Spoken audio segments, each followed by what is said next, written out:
신명기 31장 19절부터 23절까지 한 절씩 교독하겠습니다.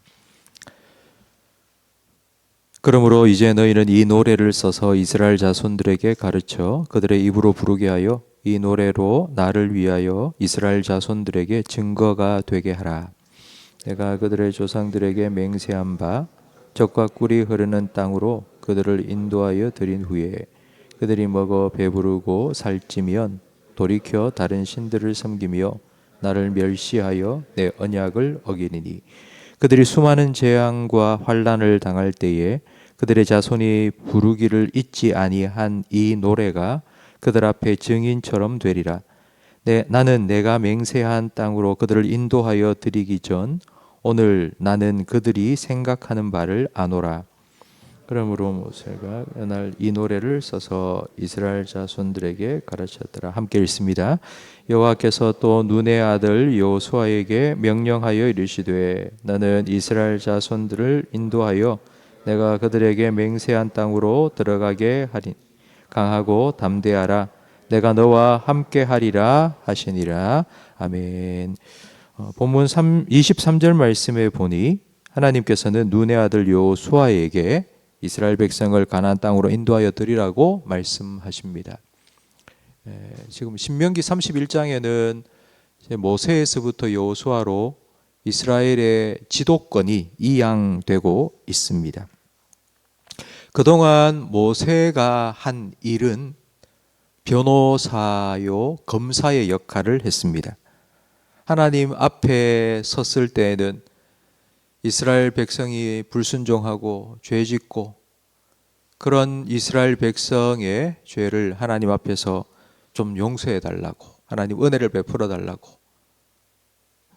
그렇게 기도하는 변호사와 같은 역할을 했고, 그리고 이스라엘 백성 앞에서는 하나님께서 주신 말씀, 만약 지키지 못하면 엄중한 심판을 받게 될 것이라는 그 말씀을 아주 서슬퍼른 검사처럼 전해야 했습니다.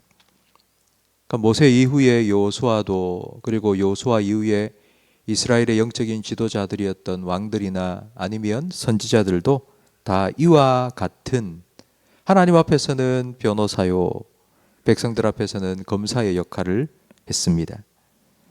에스겔 33장에 보면 하나님께서는 에스겔 선지자를 파수꾼으로 불렀다고 말씀하십니다. 인자야, 내가 너를 이스라엘 족속의 파수꾼으로 삼음이 이와 같으니라. 그런즉 너는 내 입의 말을 듣고 나를 대신하여 그들에게 경고할지어다. 하나님께서는 영적인 지도자들을 파수꾼으로 삼으셨는데 그 파수꾼의 역할은 경고의 나팔을 부는 것입니다. 그 나팔은 자기 마음대로 부는 것이 아니라 하나님께서 주신 말씀을 단 1.1획도 변함없이 이스라엘 백성들에게, 하나님의 백성들에게 철저하게 전하는 것입니다. 만약 그 나팔을 불지 않아서 백성들이 듣지 못하고 순종하지 못해서 심판을 받는다면 그건 100% 파수꾼의 잘못입니다. 그 이후에 지금 우리 목회자들에게, 저와 같은 우리 목사들에게도 하나님께서 똑같은 사명을 맡기셨습니다. 제가 해야 될 일이 바로 이것입니다. 하나님의 말씀, 때로는 저주의 말씀 같은 그런 말씀도 있고요. 또 순종하면 복 받는다라는 축복의 말씀도 있고요.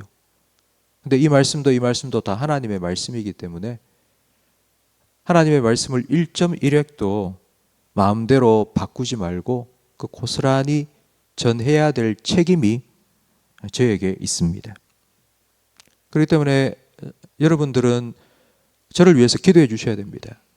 제가 먼저 하나님 말씀의 사람이 될 수 있도록, 하나님의 말씀을 들을 수 있도록, 그리고 강단 위에서 하나님의 말씀을 검사처럼 막 외치는 것만이 아니라 이 강단에서 내려와서도 제가 그 하나님 말씀 앞에서 한 사람으로 하나님 말씀을 붙잡고 그 말씀에 순종하며 살아갈 수 있도록, 그래서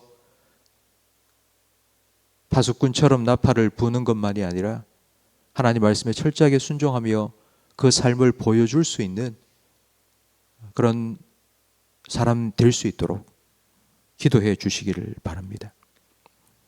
이제 모세가 그의 사역을 마치고 여호수아에게 리더십을 이양한 후 아마 모세는 자기의 사역을 돌아보는 시간을 가졌을 것입니다.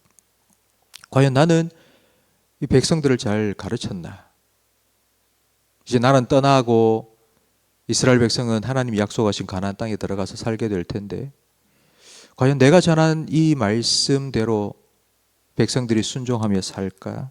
하나님 주신 복을 누리며 살까? 아니면 하나님의 심판을 받을까?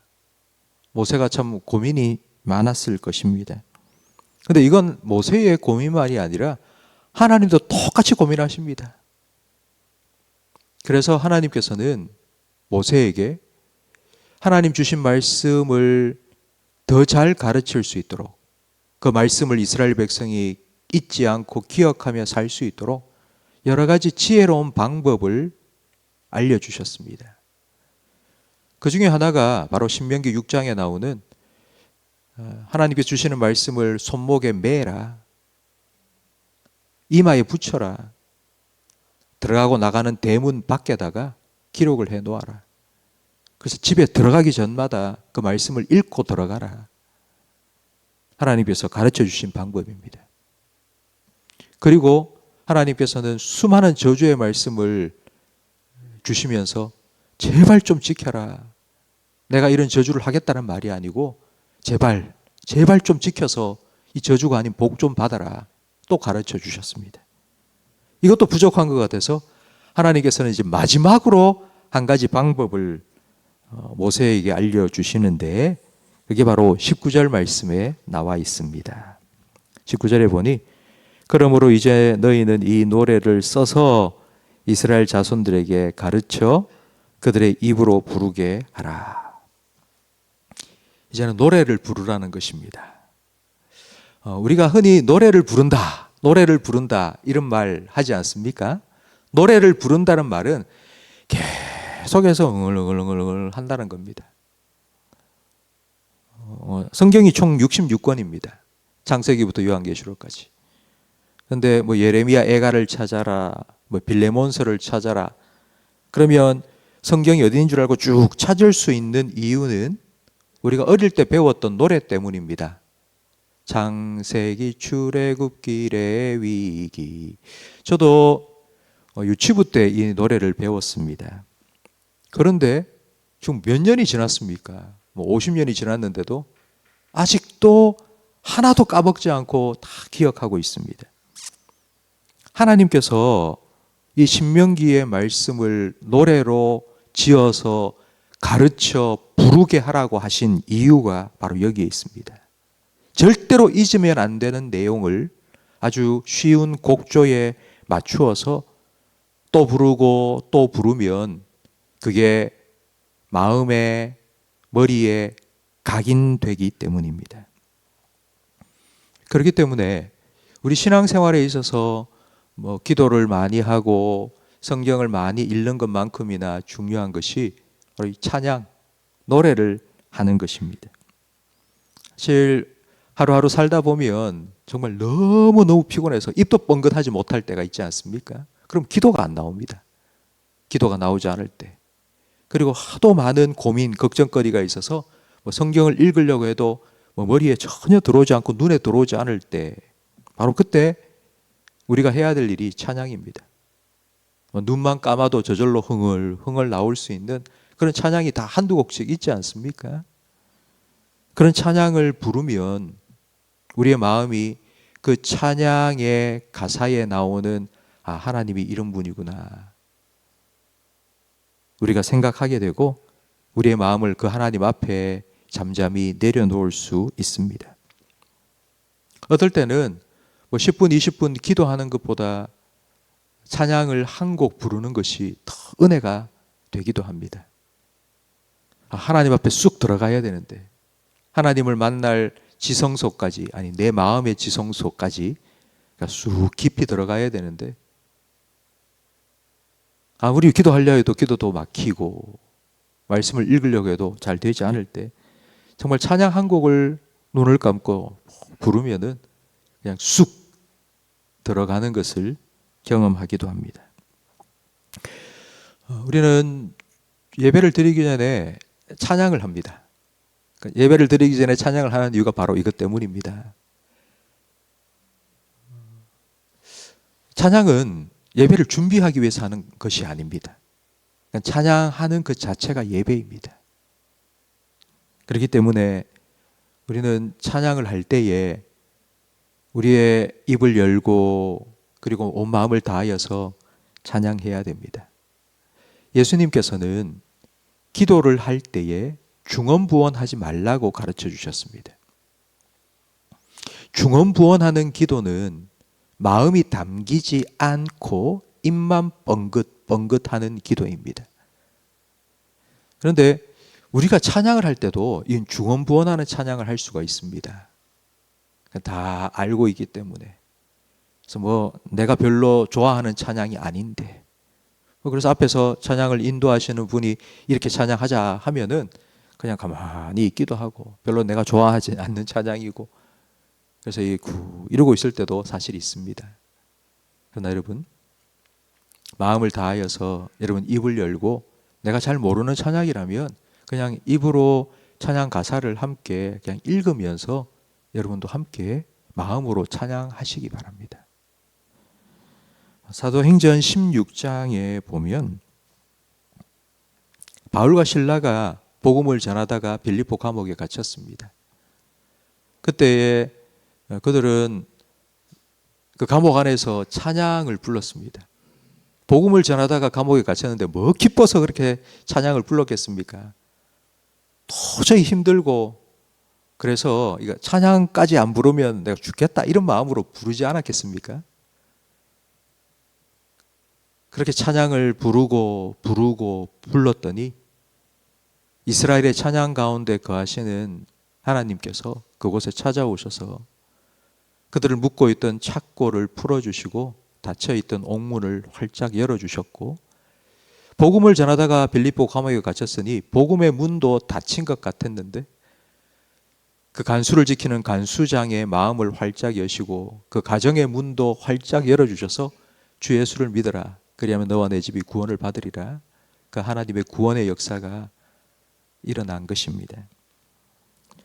성도 여러분, 혹시 여러분 신앙생활 중에 참 확 막힌 것 같다, 하나님하고 나하고의 관계도 그렇고 또 내가 살아가는 내 일상의 삶 속에서도 뭔가 확 막힌 것 같다, 진짜 빌립보 감옥에 내가 갇힌 것 같다, 혹시 이런 생각이 드실 때가 있다면 여러분 찬양하십시오. 하나님을 찬양하십시오. 하나님께서 어떤 분인지를 그 찬양을 통해서 다시 기억하십시오. 하나님께서는 이스라엘 백성에게 이 신명기를 노래로 가르쳐라고, 그 이유는 하나님이 어떤 분인지, 하나님께서 우리에게 어떤 말씀을 하셨는지를 잊지 말고 기억하도록 가르쳐 주신 겁니다. 내가 흥이 나도록, 내 기분이 좋도록 노래를 부르라고 가르쳐 주신 것이 아니라 하나님이 어떤 분인지, 하나님께서 무슨 말씀을 하셨는지를 어떤 상황 속에서도 기억하고 그 하나님 찾으라고 이 노래를 가르쳐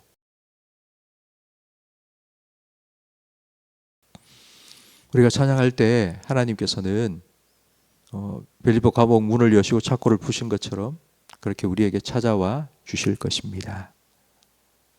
하나님을 찬양하시고 그 찬양하는 가사에 하나님, 그 하나님을 나의 하나님으로 믿고 인정하시고 그 찬양의 은혜와 그 찬양의 능력, 하나님께 주시는 그 은혜와 능력을 경험하며 누리며 살아가시기를 바랍니다. 기도하겠습니다. 하나님 아버지, 이스라엘 백성이 하나님을 잊지 않도록 노래를 가르쳐 부르게 하라 명령하여 주신 이 말씀을 통하여서 우리가 신앙생활하면서 찬양을 하는 것이 어떤 의미인지를 우리에게도 다시 한번 가르쳐 주셔서 감사합니다. 우리의 찬양의 이유가 되어 주시고 우리의 찬양의 제목이 되어 주셔서 감사합니다. 신앙생활하면서 우리의 입이 막혀서 기도가 나오지 않고 눈이 감겨서 말씀을 읽을 수도 없을 그때에 우리의 마음속 깊은 곳에서부터 하나님을 향한 찬양이 다시금 울려 날 수 있도록 우리 모든 성도들의 마음속에 이 찬양의 은혜와 능력을 허락하여 주시고 맛보여 주시고 누리며 살게 해 주시옵소서. 빌립보 감옥에 갇혔던 바울과 실라가 하나님을 찬양했을 때에 하나님께서 그곳에 찾아와 옥문을 열어주셨던 것처럼 힘들고 지친 상황 속에서 마음을 정하고 정하여 하나님을 찬양할 때에 하나님 아버지 우리 성도들에게 찾아와 주시고 막혀있던 문을 활짝 열어 주시옵소서. 그 찬양의 은혜와 능력을 날마다 누리며 살아가게 해 주시옵소서. 예수님 이름으로 기도합니다. 아멘. 교회 건축을 위한 공동기도